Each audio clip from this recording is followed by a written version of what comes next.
Assalamualaikum warahmatullahi wabarakatuh. Waalaikumsalam warahmatullahi wabarakatuh. Alhamdulillah wassalatu wassalamu ala sayyidina Rasulillah sayyidina wa maulana Muhammad ibn Abdullah wa ala alihi wa sahbihi wa mawalah. La haula wa la quwwata illa billah, amma ba'du. Bapak-bapak, ibu-ibu, saudara-saudara kaum muslimin rahimakumullah. Pada pertemuan yang lalu sudah saya jelaskan bahwa hidup selalu berakhir dengan kematian. Apabila datang kematian menimpa seseorang, datanglah kiamat baginya. Itu yang disebut dengan kiamat kecil. Hakikatnya mati adalah perpindahan dari kehidupan di dunia ini menuju kehidupan di alam barzakh. Menunggu kita di alam barzakh sampai datangnya saat kiamat. Entah 10 tahun, entah 100 tahun, entah 1000 tahun, hanya Allah saja yang maha tahu. Adapun orang-orang beriman yang melakukan amal kebajikan dalam kehidupan di dunia ini, masa penantian yang lama di alam barzakh buat mereka sebentar saja.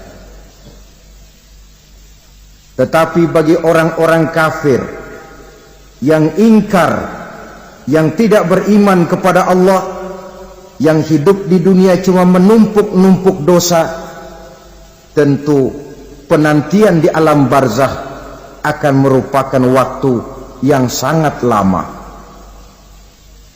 Bukankah dalam kehidupan kita waktu itu memang relatif? Contoh misalnya, bagi pemuda-pemudi yang sedang duduk asyik memadu cinta, waktu 4-5 jam saja rasanya cuma 4-5 menit, tenggelam oleh keasikan. Tapi buat orang yang berbaring di rumah sakit, meratap di balik-balik apa itu tembok derita kata lagu, di balik dinding-dinding penjara, sehari bagai seminggu, seminggu rasa sebulan, sebulan boleh jadi rasa setahun. Penantian yang sangat lama. Kapan kiamat itu akan datang? Ini rahasia Allah.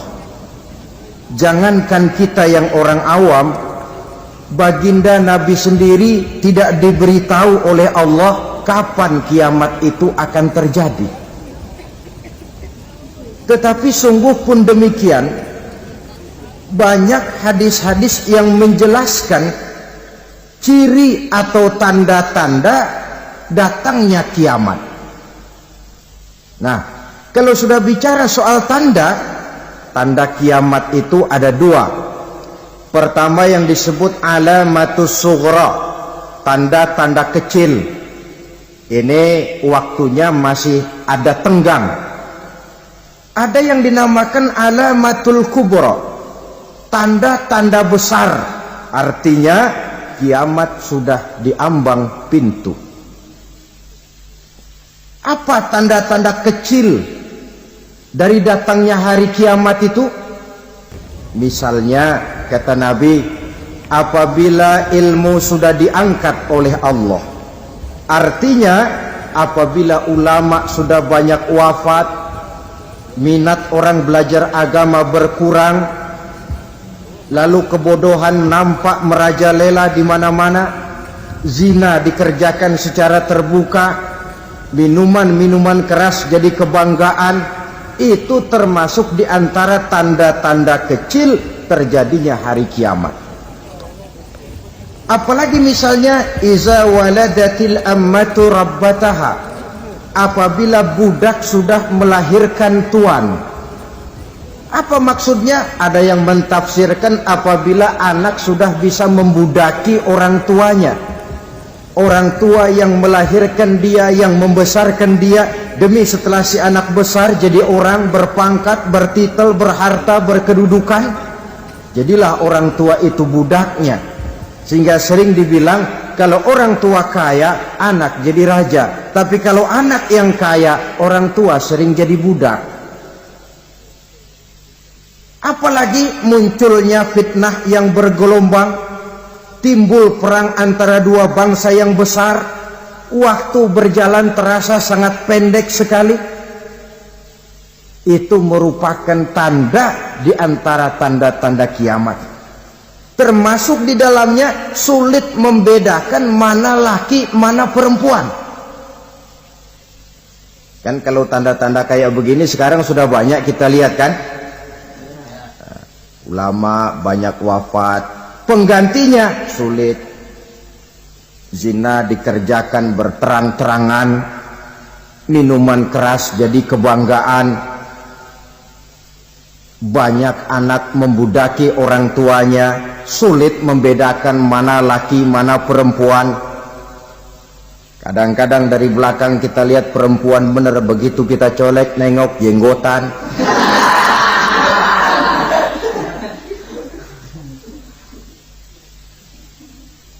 Ini termasuk tanda-tanda kecil, masih ada tenggang sampai akan terjadinya kiamat itu. Nah, yang dimaksud dengan tanda-tanda besar, ini tanda besar artinya kiamat sudah di ambang pintu. Pertama, matahari terbit dari sebelah barat.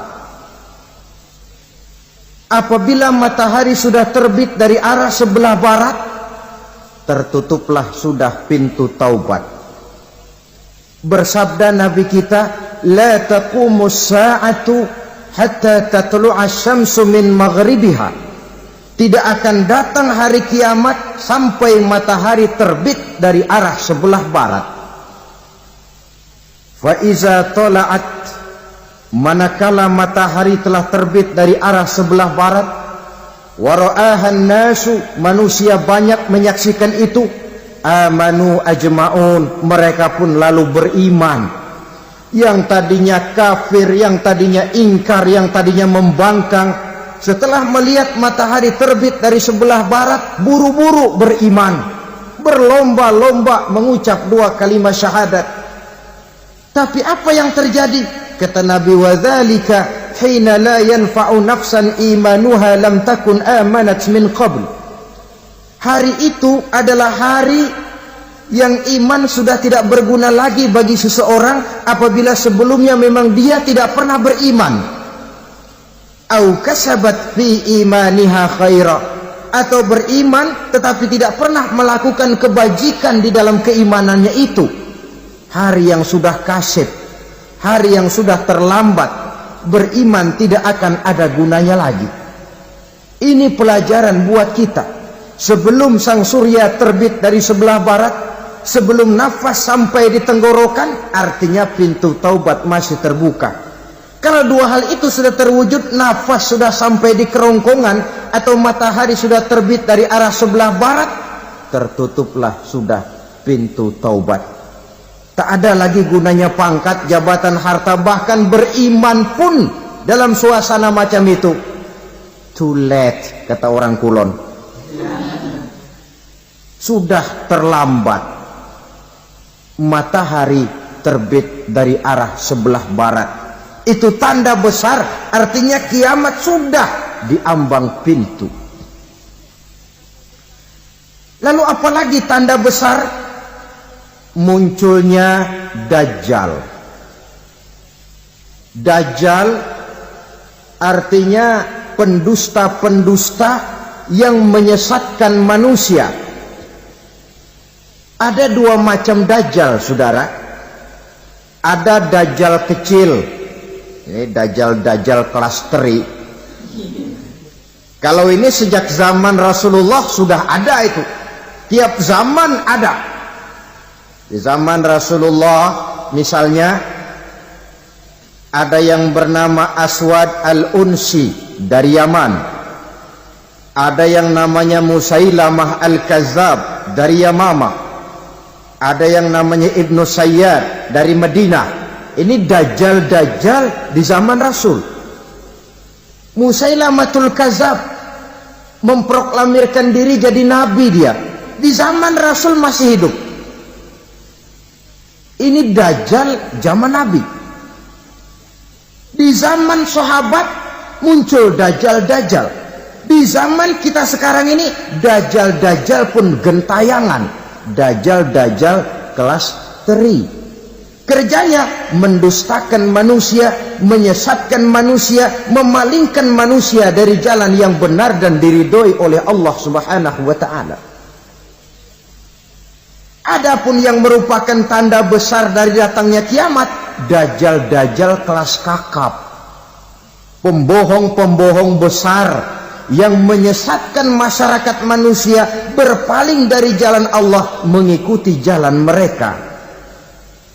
Apa sih ciri dajjal itu? Kata Nabi dalam hadis Bukhari Muslim, "Innad dajjala", sesungguhnya yang namanya dajjal itu yakhruju, satu saat akan muncul mendekati hari kiamat. Wa inna ma'ahu ma'an, si dajjal ini membawa air, wa naran, dan juga membawa api. Dua simbol. Di tangan yang satu dia bawa air, di tangan yang satu dia bawa api. Wa ammal ladzi yarahu an-nasu ma'an fanarun, adapun yang orang banyak lihat air, hakikatnya adalah api. Yang dilihat api, hakikatnya adalah air. Oleh sebab itu, kalau api yang ditawarkan, ambillah air. Kalau air yang ditawarkan, pilihlah api. Maksudnya apa ini? Ini bahasa simbol, saudara-saudara. Dajjal bicaranya seolah-olah untuk kepentingan manusia, menawarkan surga. Surga yang dia tawarkan hakikatnya neraka. Hai manusia, kalau kau mau bahagia, jangan dekat-dekat dengan agama. Solat itu tidak efektif dan efisien, tidak produktif dari segi ekonomi itu. Menghadiri majelis taklim cuma buang-buang waktu. Tahajud, tasbih, tahlil, baca Quran, apa itu? Pekerjaan mubazir saja. Hidup ini cuma sekali, masa yang cuma sekali, manfaatkan dengan sebaik-baiknya. Mumpung, dibawanya sifat mumpung tetapi dalam pengertian yang sangat negatif. Bicaranya seolah-olah untuk kepentingan manusia, tetapi sebenarnya menjerumuskan manusia. Menawarkan air tapi sebenarnya api, menawarkan api tapi hakikatnya air. Buat apa kamu sholat? Buat apa kamu bayar zakat? Buat apa kamu puasa? Surga yang dicanangkan dajjal hakikatnya neraka. Neraka yang digambarkan dajjal pada dasarnya adalah surga. Jadi memutarbalikkan fakta itu kerjaan dajjal. Yang hak jadi batil, yang batil dibilang hak, yang benar jadi salah, yang salah malah jadi benar. Tuntunan disuruh jadi tontonan, tontonan malah menjadi tuntunan. Itu pekerjaan dajjal profesinya. Zamannya Nabi Adam, dajjalnya kan iblis. Betul? Betul. Apa sih gang kerayuan iblis itu? Allah setelah menciptakan Nabi Adam kan bilang, Adam, kau dan istrimu Hawa tinggal di surga ini. Seluruh fasilitas yang ada di surga persilahkan kau nikmati. Satu yang tidak boleh, jangan coba-coba dekati pohon khuldi. Dekat saja jangan, apalagi sampai memetiknya.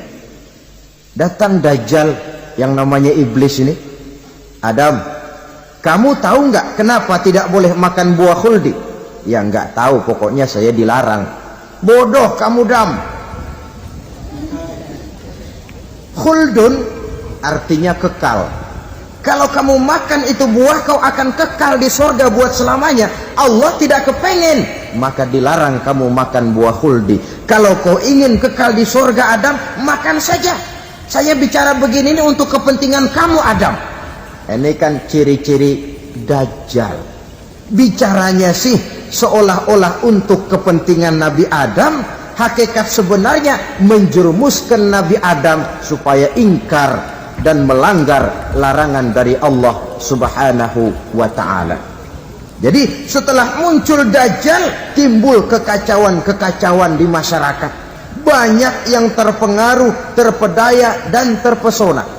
Termasuk mereka yang memproklamirkan diri jadi nabi, mereka yang memproklamirkan diri jadi rasul di zaman sesudah Rasulullah wafat. Itu adalah Dajjal.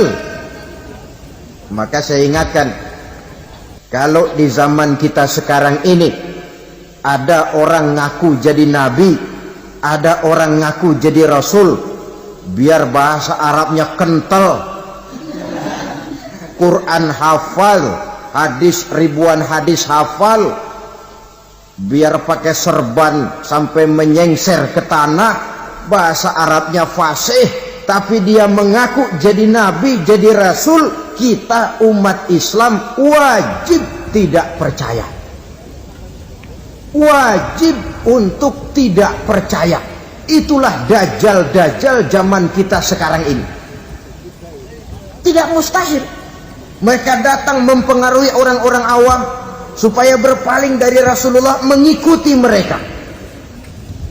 Nah, di akhir zaman nanti, mendekati hari kiamat, Dajjal ini muncul, Dajjal kelas kakap, menyesatkan masyarakat manusia untuk berpaling dari Islam, mengikuti seruan mereka. Apalagi di antara datangnya kiamat itu, tanda yang besar itu, turunnya Nabiullah Isa Al-Masih, putra Maryam. Menurut berbagai hadis yang sahih, Nabi Isa Al-Masih nanti akan turun lagi, tidak membawa risalah yang baru, tapi meluruskan risalah Islam ini yang telah banyak ditinggalkan oleh masyarakat. Bahkan ada hadis menjelaskan beliau akan membunuh Nabi, mematahkan kayu-kayu salib, lalu melaksanakan haji dan umrah mengikuti syariat Nabi Muhammad, bukan membawa agama baru. Menjadi semacam mujaddid, reformer, menyelamatkan manusia dari bisikan Dajjal. Bahkan ada riwayat yang menjelaskan bahwa Nabi Isa berhasil mengalahkan Dajjal, mengembalikan masyarakat manusia kembali kepada ajaran Islam yang datang dari Allah, dibawa oleh Rasulullah Sallallahu Alaihi Wasallam. Dengan kata lain, turunnya Nabi Isa bukan sebagai Nabi dan Rasul baru, tetapi mengikuti syariat Nabi kita Muhammad Sallallahu Alaihi Wasallam. Saudara hadirin, ibu-ibu hadirat yang saya hormati, kemudian apalagi di antara tanda-tanda besar akan datangnya kiamat itu? Keluarnya asap atau awan. Kata Nabi, inna min asrati sa'ah dukhanan yamla'u ma bainal masyriqi wal maghrib. Di antara tanda-tanda kiamat, munculnya awan atau asap yang memenuhi antara langit dan bumi. Ini pun diperkuat dalam surah Ad-Dukhan ayat 10. Fartaqib yauma ta'tis sama' bidukhanin mubin fayughshan nas hadza azabun alim. Bagi orang-orang yang beriman, mereka biasa-biasa saja. Tapi bagi orang kufur, datangnya asap dan awan ini merupakan azab yang kelewat pedih. Barangkali sedikit mendekati gambaran tentang azab yang pedih ini, saya ingatkan alam pikiran kita kepada peristiwa yang belum lama terjadi. Pernah dengar berita bocornya reaktor nuklir di Chernobyl, Uni Soviet? Pernah dengar? Bocornya reaktor nuklir di Chernobyl yang mengakibatkan ratusan bahkan sangat mungkin ribuan nyawa. Cuma satu reaktor. Bagaimana kalau seluruh cadangan nuklir yang dimiliki oleh para negara adik kuasa ini diledakkan? Bahkan yang konon menurut catatan, cadangan nuklir yang dimiliki bersama oleh Amerika dan Rusia sekarang ini sudah sanggup memusnahkan 6 miliar manusia, 1,5 kali lebih banyak dari jumlah manusia yang nongkrong di permukaan bumi ini. Saudara-saudara hadirin yang saya hormati, lalu saat mendekati hari kiamat, apalagi tandanya? Setelah Nabi Isa wafat, pada saat turunnya yang kedua kali, lalu Allah meniupkan angin sejuk, semua orang-orang beriman, orang-orang baik wafat, sehingga penghuni bumi ini cuma tinggal lagi terdiri dari orang-orang kafir. Tidak ada lagi di bumi ini yang bisa mengucapkan Allah. Sehingga dalam hadis qudsi itu ada keterangan, innallaha azza wa jalla yaqulu li Israfil. Allah pernah pesan kepada malaikat Israfil, kata Allah, Israfil, iza sami'ta qailan yaqul Allah Allah fa akhirin nafakha 40 sanatan ikraman liqailiha. Hai Israfil, apabila kau dengar di permukaan bumi masih banyak orang yang mengucapkan Allah Allah, maka tunda sangkakala kiamat itu 40 tahun. Untuk apa? Ikraman liqailiha, menghormati orang yang mengucapkan Allah Allah itu. Wah, jadi karena sekarang masih banyak yang mengucapkan Allah, besar hatilah kita, masih jauh kiamat itu. Tapi jangan lupa, kiamat pribadi, kiamat kecil itu yang nggak kita sangka-sangka. Ajal datang mencabut nyawa, itu kiamat pribadi, dan itu yang pasti kita hadapi, dan itu yang membuat kita tidak boleh bersikap main-main di dalam kehidupan sekarang ini. Saudara hadirin yang saya hormati, tidak ada lagi orang-orang muslim. Seluruh penduduk dunia ini kafir. Lalu terciptalah struktur sosial yang berlandaskan prinsip hidup semau gue. Bakal terjadilah prinsip di mana yang kaya menyantap yang miskin, yang kuat menindas yang lemah. Hidup sudah bagaikan di rimba belantara, berlaku hukum rimba, siapa yang kuat dia yang menang, siapa yang lemah menjadi mangsa. Timbul kekacauan, maksiat merajalela, munkarat menjadi-jadi, sehingga isi bumi ini penuh dengan segala macam perbuatan dosa. Tidak ada perlunya lagi alam diperpanjang temponya. Datang saat yang sudah dijanjikan oleh Allah Azza wa Jalla, maka terjadilah yang disebut kiamat kubra, kiamat besar, kiamat ancur-ancuran. Bagaimana kejadian ini dimulai? Dalam surah Az-Zumar ayat 68, Allah Subhanahu wa taala berfirman, wa nufikha fis suri fasa'iqa man fis samawati wa man fil ardi illa man sya'allahu. Maka manakala ditiuplah sangkakala, terkejutlah seluruh yang ada di langit dan seluruh yang ada di bumi. Bila saat kiamat datang, Allah perintah malaikat Israfil, Israfil, tiup sangkakalamu. Ditiuplah sangkakala oleh malaikat Israfil. Yang akibat daripada tiupan itu, seluruh yang ada di langit, seluruh yang ada di permukaan bumi terkejut. Yang ada di langit siapa? Malaikat kan. Bayangin aja kalau malaikat kaget, apalagi kita. Terkejut seluruh makhluk yang ada di bumi, yang ada di langit mendengar suara sangkakala itu. Bunyinya tidak sanggup kita bayangkan dahsyatnya. ledakan nuklir, ledakan neutron, belum apa-apa ketimbang bunyi sangkakala malaikat Israfil ini. Nah, lalu mendengar bunyi sangkakala ini, gemparlah makhluk, kacaulah alam. Bumi gempa, planet-planet bertabrakan, gunung meletus, air laut tumpah ke darat, angin topan bertiup, halilintar menyambar, lalu semua yang bernama hidup mati total. Mati bareng tanpa persiapan. La haula wala quwata illa billah. Saya kadang-kadang dalam tafakur bermohon, ya Allah, mudah-mudahan saya nggak nemuin kiamat beneran. Ngeri. Tidak bisa kita bayangkan macam apa suasana seperti itu. Allah saja banyak memberikan gambaran, misalnya Al-Qari'ah, wa mal qari'ah, wa ma adraka mal qari'ah. Kejadian yang menggemparkan. Tahukah kamu apa kejadian yang menggemparkan itu? Yauma yakunun nasu kal farasil mabsus wa takunul jibalu kal ihnil manfus. Pada saat itu manusia berterbangan bagai kupu-kupu, gunung berterbangan seperti kapas ditiup angin.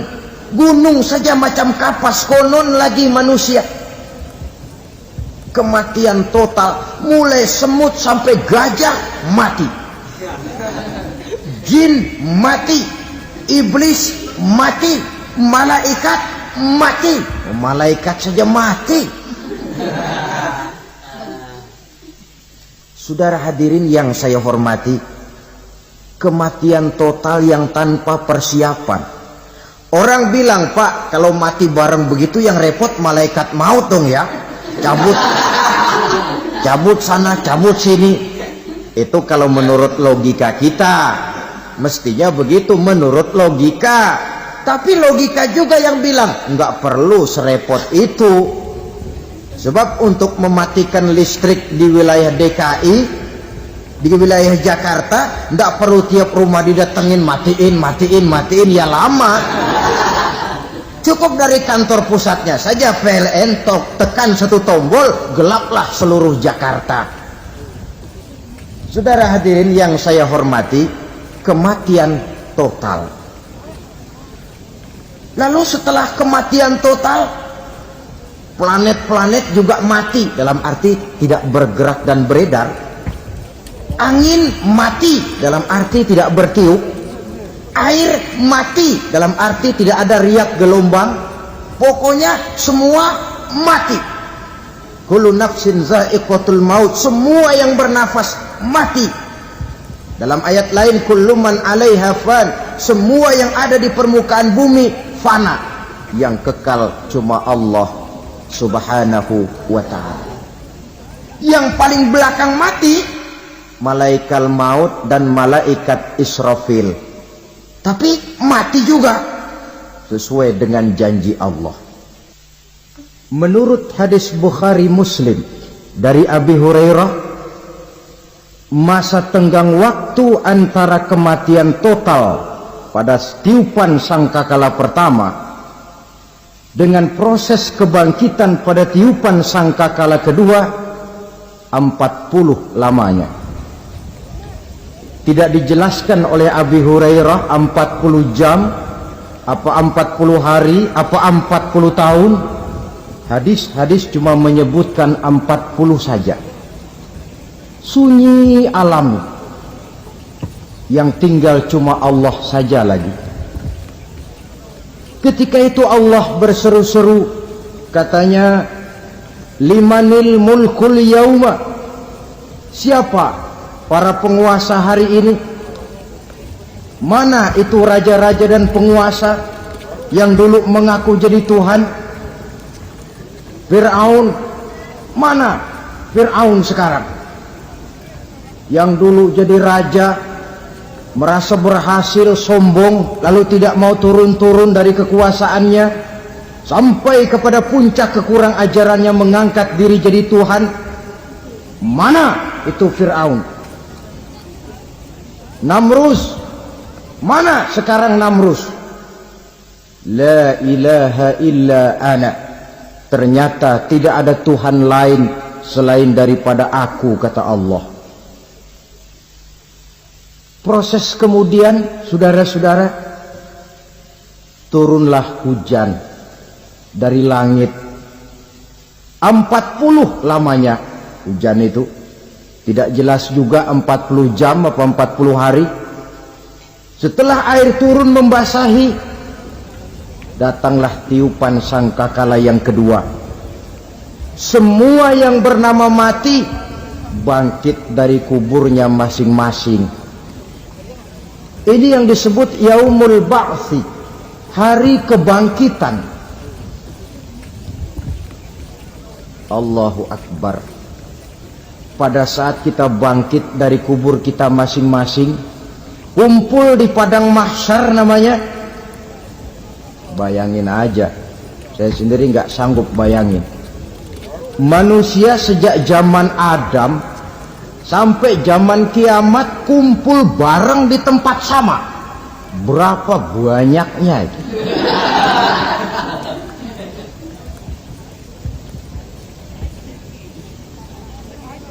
Dan yang luar biasa menurut satu riwayat, pada saat bangkit itu, Masya Allah, roman muka kita berubah, disesuaikan dengan amalan kita waktu di dunia ini. Barang siapa yang waktu di dunia amalannya itu amalan tikus, di akhirat nanti dia bangkit dari kubur, mukanya seperti muka tikus. Gagah betul badannya, tapi mukanya seperti tikus. Kenapa? Amalannya waktu di dunia seperti amalan tikus. Apa amalan tikus itu? Suka ngegeragoti barang yang sudah disimpan rapi-rapi. Orang sudah simpan uang rapi-rapi, simpan perhiasan rapi-rapi, digeragoti oleh tikus. Maling-maling, pencoleng-pencoleng, koruptor-koruptor, itu nanti di akhirat nanti kita lihat mukanya seperti muka tikus. Oh, ini waktu di dunia suka nyolong, hanya seperti muka tikus. Barang siapa yang waktu di dunia ini amalannya itu amalan macan, dia akan bangkit nanti mukanya seperti muka macan. Apa amalan macan? Macan itu amalannya menang-menangan. Orang yang mau menang saja nggak mau mengalah. Coba lihat di hutan, kenal hutan nggak? Di hutan, raja hutan di mana-mana pasti macan, betul kan? Betul. Padahal hutan belum pernah bikin pemilihan umum. Tapi macan tidak peduli ada pemilihan umum apa tidak, pokok saya raja. Sebab apa? Macan jadi raja itu bukan karena benar, tapi karena kuat jadi raja. Setelah dia jadi raja, rakyat hutan yang mesti dilindungi malah dimakan oleh raja macan. Kambing rakyat hutan dimakan oleh macan. Ayam rakyat hutan dimakan oleh macan. Itu nanti kita lihat di akhirat itu mukanya seperti muka macan, gagah betul. Lalu barang siapa yang di dunia ini amalannya itu seperti amalan anjing, nanti dia punya muka seperti muka anjing. Apa amalan anjing? Pertama, anjing itu kalau disuruh jaga rumah, dia tidak bisa membedakan mana maling mana tamu. Biar yang datang maling, kalau bawa tulang, anjing kalem. Yang kedua, anjing itu akan setia kepada siapa saja yang memberinya roti. Siapa yang memberinya roti, itulah majikannya.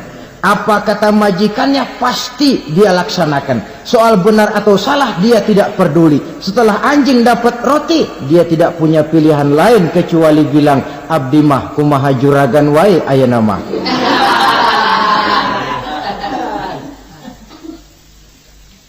Saudara hadirin yang saya hormati, berkumpul di padang mahsyar, tiap orang sibuk dengan persoalannya masing-masing. Matahari waktu itu didekatkan oleh Allah, panas luar biasa. Ada yang saking panasnya itu mencucurkan peluh keringat sampai sebatas mata kakinya. Ada yang keringatnya sampai sedengkulnya, ada yang keringatnya sampai sepusatnya, ada yang keringatnya mengalir sampai sebahunya, ada yang kelelap oleh keringatnya sendiri, sementara orang di sampingnya nggak apa-apa. Bergantung lagi amalan dia waktu di dunia ini. Saudara-saudara, sebagian orang dalam kepanikan padang mahsyar berombong-rombong datang mereka menghadap Nabi Adam.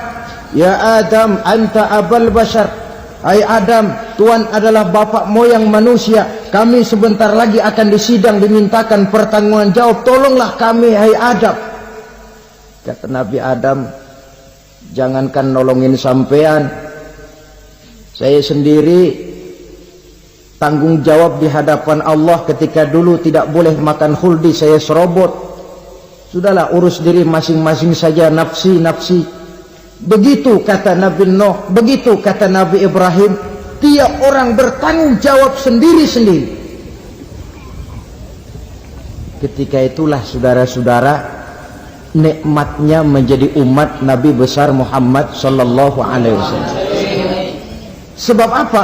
Walaupun menurut abjad kita ini umat paling belakang, kan paling belakang kita ini toh, karena Nabi Muhammad adalah Nabi akhir, tapi akan dihisap lebih dulu, lewat di atas sirat lebih dulu, masuk surga lebih dahulu ketimbang umat-umat belakangan.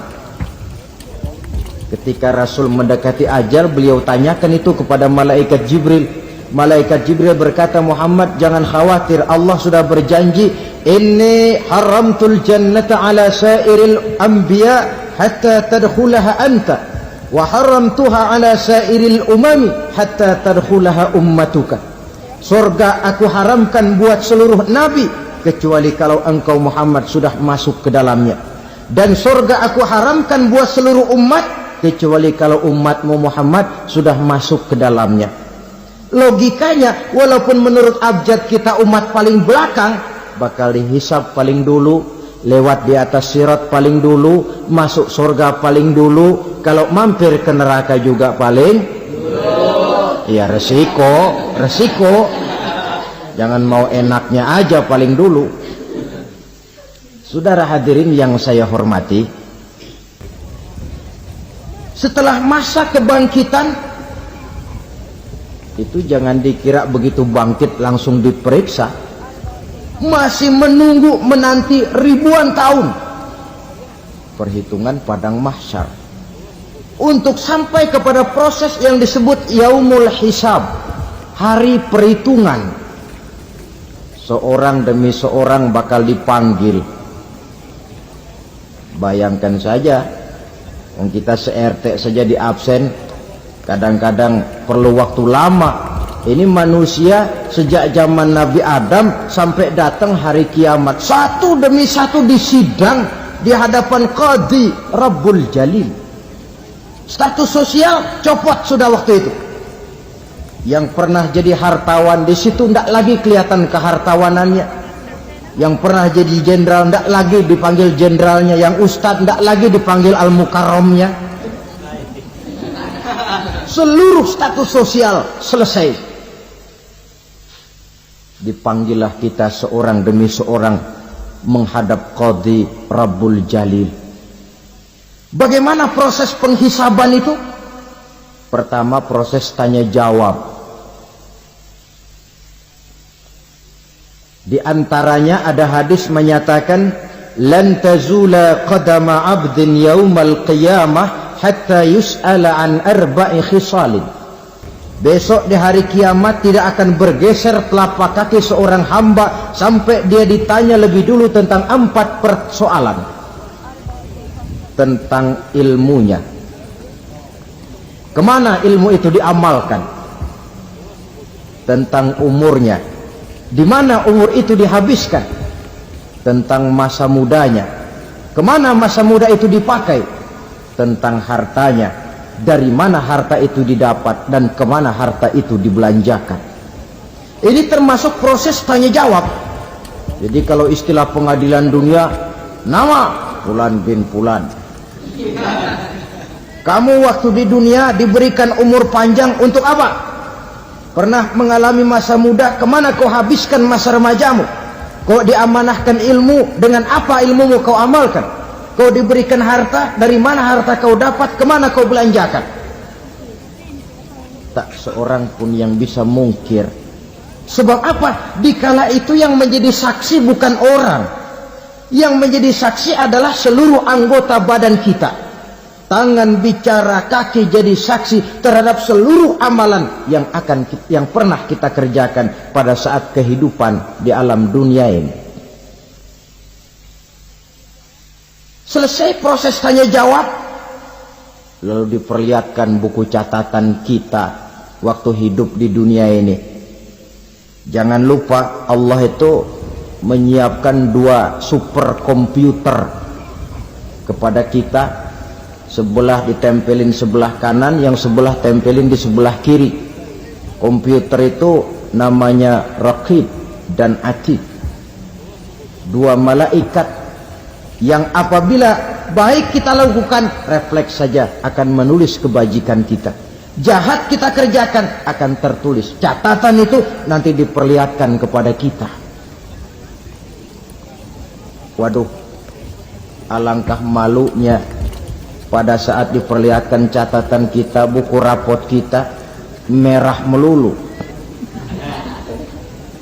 Barangkali diperiksa sambil diomelin, brengsek lo. Buku merah melulu begini, bagaimana waktu hidup di dunia? Tidak cukup diperlihatkan buku catatan kehidupan, rekaman kehidupan. Rekaman kehidupan kita secara utuh sejak terlahir sampai ajal datang merenggut nyawa. Barangkali mirip dengan video sekarang ini, di mana terekam dengan baik seluruh kegiatan kita sejak yang sekecil-kecilnya sampai kepada yang sebesar-besarnya. Untuk kemudian kita pun menerima balasan. In khairan fa khairun wa in syarran fa syarrun. Kalau baik ya baik balasannya, kalau jahat ya jahat juga balasannya. Catatan-catatan kita diberikan. Kalau banyak kebajikannya diberikan di tangan kanan dengan cara yang halus. Kalau banyak kejahatannya diberikan dari sebelah kiri atau dilempar dari belakang. Itulah sebabnya sejak di dunia ini kita sudah mohon kepada Allah. Ketika berwudu membasuh tangan kanan, apa kita bilang? Allahumma a'tini kitabi biyamini wa hasibni hisaban yasira. Ya Allah, berikan saya kitab di tangan kanan, dan kalau saya memang perlu dihisap, hisaplah saya yang seringan-ringannya. Tangan kiri berlindung kita kepada Allah. Jangan sampai diberikan kitab di tangan kiri atau dari arah sebelah belakang. Wa'udzubika an tu'tiya kitabi bishimali aw min wara'i zuhri, dari arah sebelah belakang. Na'udzubillah min dzalik. Setelah selesai lewat proses penghisaban, lewat mizan, timbangan, maka yang sudah selesai dihisab itu bergeraklah menuju sirat, jembatan yang terbentang menuju surga melalui neraka. Saudara-saudara, panjangnya perjalanan sirat itu memakan waktu ratusan tahun. Tetapi orang yang lewat di atas sirat pun macam-macam, bergantung amalannya ketika di dunia ini. Ada yang lewat di atas sirat itu kal barkil khatib, seperti kilat yang menyambar, lep, sudah sampai dia di surga. Cepat bukan main. Ada yang lewat di atas sirat itu seperti orang lari-lari. Ada yang lewat di atas sirat itu seperti orang jalan biasa. Ada yang sambil merangkak, ada yang sambil ngesor, ada yang sambil gelayutan, ada yang selamat sampai ke ujung ke surga, ada yang tergelincir jatuh masuk ke dalam neraka, bergantung amalannya dalam kehidupan di dunia sekarang ini. Tiap kita akan melewati yang namanya sirat ini. Saudara-saudara kaum muslimin yang saya hormati, dengan demikian mereka yang selamat melalui sirat sampai ke terminal akhir surga, mereka yang ketika dihisab ternyata banyak kejahatannya daripada kebaikannya, mereka singgah di dalam neraka. Nah, adapun orang-orang yang beriman menurut ayat Quran dan hadis Nabi itu nanti ada bermacam-macam. Ada orang beriman itu yang dimasukkan surga. Ada orang beriman itu yang dimasukkan ke dalam surga. Ada orang beriman itu yang disebut penduduk surga. Kenapa lain-lain, Pak? Karena waktu di dunia amalannya juga lain-lain. Ada orang beriman yang masuk surga. Ini paling murah tiketnya. Mau masuk surga? Kata Nabi begini, ma min abdin qala la ilaha illallah thumma mata ala dhalik illa dakhalal jannah. Kalau seorang hamba sudah mengucap dua kalimat syahadat, dia yakin dengan kebenaran kalimat itu sampai matinya, orang itu akan masuk surga. Abi Dzar yang waktu itu diajak bicara heran, ya Rasul kok gampang betul? Iya. Walaupun orang itu mencuri, iya. Walaupun orang itu berzina, iya. Biar dia mencuri, biar dia berzina, kalau dia sudah mengucap dua kalimat syahadat, dia yakin dengan kebenaran kalimat itu sampai matinya, itu orang akan masuk surga. Jadi masuk surga cukup dua kalimat syahadat, yakin sampai mati, masuk surga. Itu perkara masuk. Tapi kalau pertanyaannya diterusin, masuknya kapan, Pak? Nah, ini lain lagi urusannya. Sebab ada yang masuknya itu langsung, ada yang mampir dulu. Di sana tempat cuma dua, kalau tidak surga, neraka. Mau ke surga, tapi mampir dulu. Yang mampirnya jelas di neraka.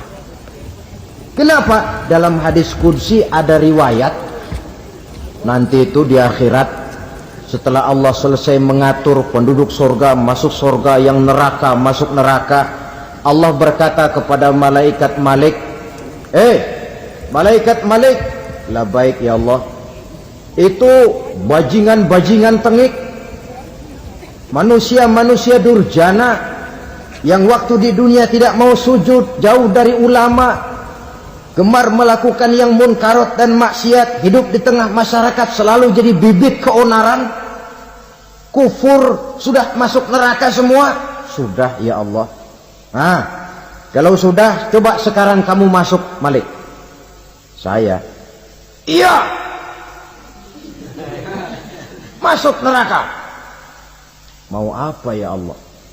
Kata Allah, akhriju minan nar man kana fi qalbihi misqala habatin min khardalin min iman. Kau masuk neraka, cari di dalam neraka orang-orang yang ada imannya walaupun kecil sebesar biji zarah, angkat mereka keluar. Masuk malaikat Malik ke neraka, cari orang yang ada imannya, korek-korek. Ya repot, udah pada gosong. Yang ada imannya diangkat ke atas, yang ada imannya diangkat ke atas, lalu dimandikan di Nahrul Hayat, namanya sungai kehidupan di akhirat nanti. Cakep lagi rupanya, bersih lagi wajahnya, apel di hadapan Allah. Kata Allah, bagaimana mas? Kapok nggak sampean? Kapok ya Allah. Nah, kalau kapok, idhab fadkhulil jannah, pergi masuk surga sana. Berangkat mereka ke surga, ketemu sama teman-temannya yang udah sampai lebih dulu, yang nggak pakai mampir lagi. Terjadi dialog. Kata teman-temannya yang udah pada nyampe duluan, mas, iya, emang baru sampai? Saya baru sampai. Memang mampir di mana dulu mas? Kita sudah lama sampai di surga. Saudara buka surah Al-Muddatsir ayat 34-35. Ma salakakum fis saqar? Kenapa kamu mampir di neraka Saqar? Qalu lam nakum minal musallin. Mereka menjawab, kami mampir di neraka Saqar mas, gara-gara dulunya kami waktu di dunia ndak pernah sholat. Ndak pernah sholat? Ndak pernah. Karena rumahnya dekat masjid, cuma dekat doang mas. Sholat mah enggak saya. Enggak pernah ngasih makan fakir miskin, enggak pernah hadir di majelis taklim, pendeknya enggak pernah melakukan kebajikan. Maka saya pun mampir di neraka Saqar. Untung betul saya punya iman mas, sedikit. Waktu hidup di dunia dulu saya pernah mengucap 2 kalimat syahadat. Sekali-kalinya waktu mau kawin. Masya Allah. Untung saja kawin. Kalau nggak kawin polos.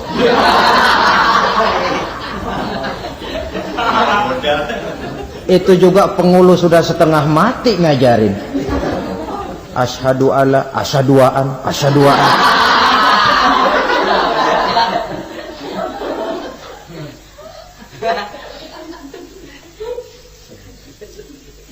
Ini namanya masuk surga, ada mampir dulu. Ada pula orang mukmin itu yang dimasukkan surga. Namanya dimasukkan kan terima beres. Saya masuk ke rumah, jalan sendiri, cari tempat sendiri. Saya dimasukkan ke dalam rumah, terima beres, pokok ada di dalam, itu dimasukkan namanya. Nggak pakai mampir. Tapi tentu tiketnya lebih mahal ketimbang yang pertama tadi. Apa kata Allah? Innal ladzina amanu wa amilus solihat la ukaffiranna anhum sayyi'atihim wa la udkhilannahum jannah. Sesungguhnya orang-orang yang beriman kemudian beramal soleh, kami hapuskan segala dosa dan kesalahannya, kami masukkan mereka ke dalam surga. Lihat ayatnya, Allah yang memasukkan, kita yang dimasukkan. Tidak pakai transit, tidak usah mampir. Cuma tidak cukup syahadat, tidak cukup amanu, tapi diiringi dengan wa'amilus salih. Iman, amal. Tidak cukup syahadat, lalu dibuktikan dia sholat, dia zakat, puasa, lalu dia melakukan berbagai macam kebajikan. Ini yang menyebabkan dia tidak pakai mampir di tempat yang bernama Saqar. Lalu ada pula orang mukmin itu yang disebut penduduk surga. Wah, ini sudah VIP ini. Ashabul jannah, penduduk surga. Siapa mereka? Kata Allah, innal ladzina amanu summa istaqamu fala khaufun 'alaihim wala hum yahzanun ulaika ashabul jannah hum fiha khalidun. Sesungguhnya orang-orang yang beriman lalu istiqamah, tetap dalam melaksanakan perintah Allah, tidak goyang, tidak labil tapi stabil, istiqamah, mereka tidak takut dan tidak bersedih hati. Merekalah penduduk surga. Iman, istiqamah. Tidak punya duit, sembahyang. Banyak duit, sembahyang. Miskin, sembahyang. Kaya, tetap sembahyang. Istiqomah. Kadang orang kalau susah rajin ke masjid, banyak duitnya ngelihat masjid melengos. Itu yang dibilang waktu miskin hamba Allah, setelah kaya jadi hamba harta. Bergeser, tidak ada nilai istiqomahnya. Saudara-saudara, dengan begitu penduduk neraka itu dua. Ada penduduk permanen, ada penduduk yang semi permanen. Yang semi permanen orang-orang beriman yang mempunyai dosa besar. Mereka masuk ke neraka untuk menerima azab sesuai dengan dosanya. Bila selesai masa azab itu, mereka akan diangkat untuk ditempatkan kembali ke dalam surganya Allah Subhanahu wa ta'ala. Nah, dikala itulah saudara-saudara, ada yang disebut syafaat dari Rasulullah Sallallahu Alaihi Wasallam. Tapi tentu jangan lupa, syafaat ini ibarat kain menambal dia. Kita punya kain bolong-bolong sedikit, syafaat yang menambal. Sholat kita ada kurang dikit, sedekah kita ada campur riak dikit, amalan kita ada tidak karena Allah dikit, kita berharap syafaat. Jadi biarlah kain masih bolong-bolong, yang penting punya kain. Tapi kalau kainnya tidak ada, yang ditambal apanya? Sholat tidak, puasa tidak, zakat tidak, berharap syafaat saja, ya, terlalu berlebihan itu. Saudara hadirin yang saya hormati, apabila selesai proses penghisaban, proses penghitungan, maka dikala itulah manusia terbagi dalam dua kelompok besar. Fariqun fil jannah wa fariqun fis sa'ir. Sekelompok orang-orang beruntung yang masuk ke dalam surga, dan sekelompok lagi masuk ke dalam neraka. Akan memakan waktu untuk menceritakan sifat surga dan neraka, tapi insya Allah pada kesempatan pertemuan lain saya sampaikan. Namun sebagai gambaran umum cukuplah saya sampaikan sebuah hadis qudsi. Allah jelaskan, a'dadtu li'ibadiyas salihin ma la aynun ra'at wa la uzunun sami'at wa la khatara fi qalbil bashar. Aku sediakan buat hamba-hambaku yang soleh, yang tidak pernah terlihat oleh mata, tidak pernah terdengar oleh telinga, dan belum pernah terdetik dalam hati manusia. Jadi kenikmatan surga belum pernah dilihat mata, belum pernah didengar telinga, belum pernah terdetik dalam hati. Pedihnya azab neraka belum pernah terlihat mata, belum pernah terdengar telinga, belum pernah terdetik dalam hati. Saudara hadirin yang saya hormati, oleh karena itu, sebagai uraian akhir daripada kiamat ini, marilah sama-sama kita memanfaatkan hidup dengan sebaik-baiknya, supaya jangan timbul penyesalan di hari kemudian nanti. Mudah-mudahan kita seluruhnya diselamatkan Allah dari azab neraka dan mendapat surga dan ridhonya. Sekian dan demikianlah pertemuan kita kali ini. Terima kasih banyak atas segala perhatian. Mohon maaf atas segala kekurangan. Usikum wa nafsi bitaqwallah. Wassalamualaikum warahmatullahi wabarakatuh.